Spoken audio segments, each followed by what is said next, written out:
Salut les pilotes, ce soir petite vidéo de l'unboxing du tant attendu Zod Dart 250.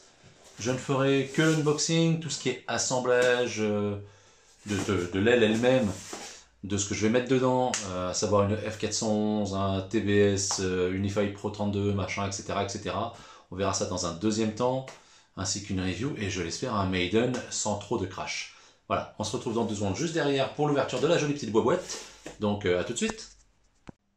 Alors c'est parti, boîte relativement simple, hein, boîte en carton, voilà, rien d'extraordinaire. Pas très très grande, on dirait qu'elle fait quelque chose comme 40 cm sur, allez, on va voir, sur 32, non pardon, sur 22, et en largeur elle fait à peine moins de 8. Voilà. Alors, on va ouvrir cette petite boîte et découvrir ensemble ce qu'il y a dedans, si elle veut bien s'ouvrir. Voilà. Alors, qu'est-ce qu'elle nous referme cette boîte? Nous avons un plan de montage. Voilà, bon, ça semble pas très compliqué, on verra ça dans un deuxième temps.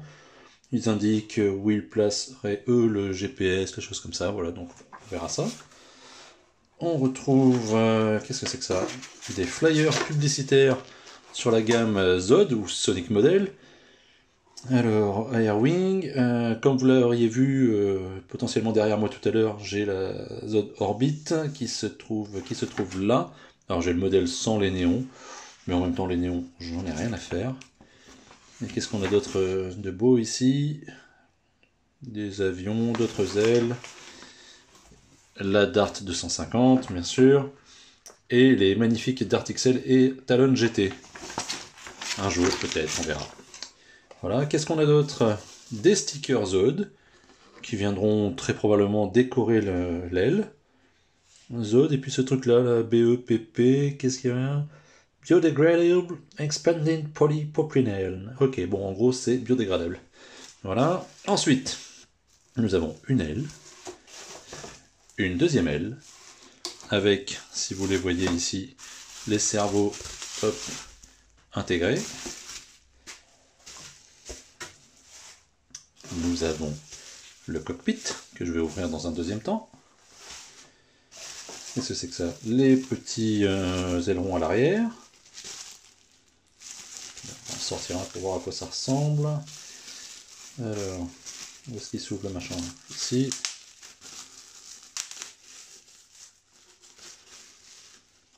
Voilà. Avec du scotch double face pour venir l'emboîter et le scotcher. Il paraît que ça suffit, on verra.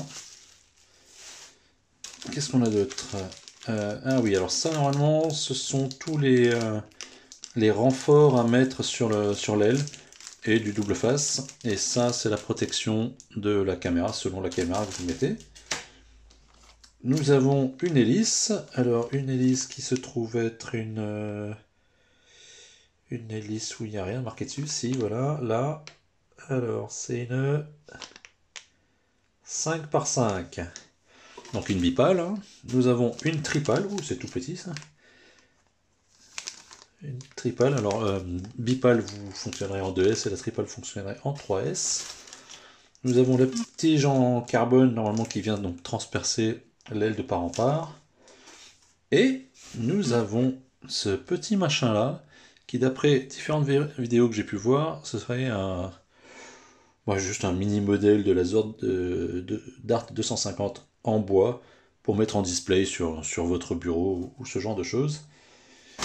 Et puis voilà pour pour ce qu'il y a dans la boîte. Maintenant, ce que je vous propose, c'est qu'on ouvre le cockpit. Je vais nous rajouter un peu de lumière. Voilà, on y verra quelque chose comme ça. Alors, qu'est-ce qu'on va trouver dans le cockpit?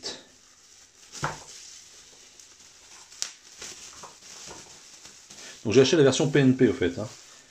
Ce qui explique que nous ayons le moteur ici. Alors moteur qui est un Sunny Sky 1406 en 2600 kV. Je ne sais pas si vous voyez bien là. Ouais, on dirait que ça va. 1406 2600 kV. Voilà, nous avons l'ESC qui se balade par là. Voilà, un ESC 30 ampères. Ici vient se mettre une plaque hein, qui est là à l'intérieur, normalement. Et dans le cockpit, voilà, qui est aimanté hein, pour retenir ici. Alors, l'ESC qu'on peut alimenter de 3 façons différentes, comme vous pouvez le voir, avec une prise type prise d'équilibrage, un XT30, et celui-là, je sais jamais trop ce que c'est, on va dire que c'est un Dupont mais en rouge. Voilà, bon alors déjà, premier truc à faire, ça sera de modifier, parce que je vais pas alimenter comme ça. Ouais, si, en fait. Non, en fait, je vous raconte une connerie. Hein. Je vais complètement alimenter comme ça, à moins que j'alimente la F411 et que je vienne ensuite sur le SC. Bon, on verra. On verra, j'en sais rien pour l'instant. Voilà, je remets tout ça là-dedans.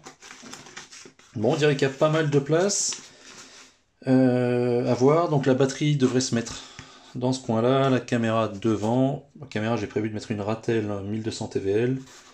L'AFC viendra se mettre là, quelque part, là derrière, sur cette partie-là. Et puis voilà, puis le GPS normalement se met à l'intérieur là, donc je sais pas encore trop comment, mais bon, il trouvera sa place, je ne m'en fais pas. Voilà, pas plus en batterie. Voyons voir ce qui pourrait rentrer là-dedans. Je dois avoir.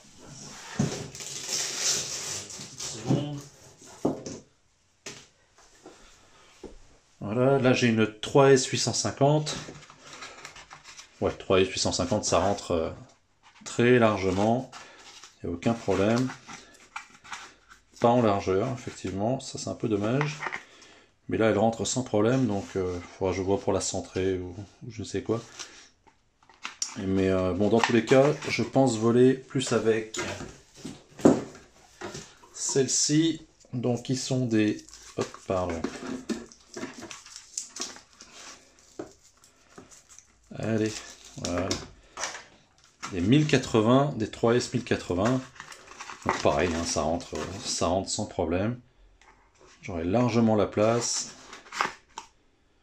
Ouais, ça va le faire. Voilà, pas plus. Bon écoutez, je vous propose de s'arrêter là pour ce soir, et puis on fera une autre vidéo plus tard pour l'assemblage de cette jolie petite bestiole. Bon, je pense aussi qu'il faudra fixer le SC, certainement avec du double face ou un truc comme ça, histoire qu'il évite de bouger. Voilà, allez, ciao, bonne soirée.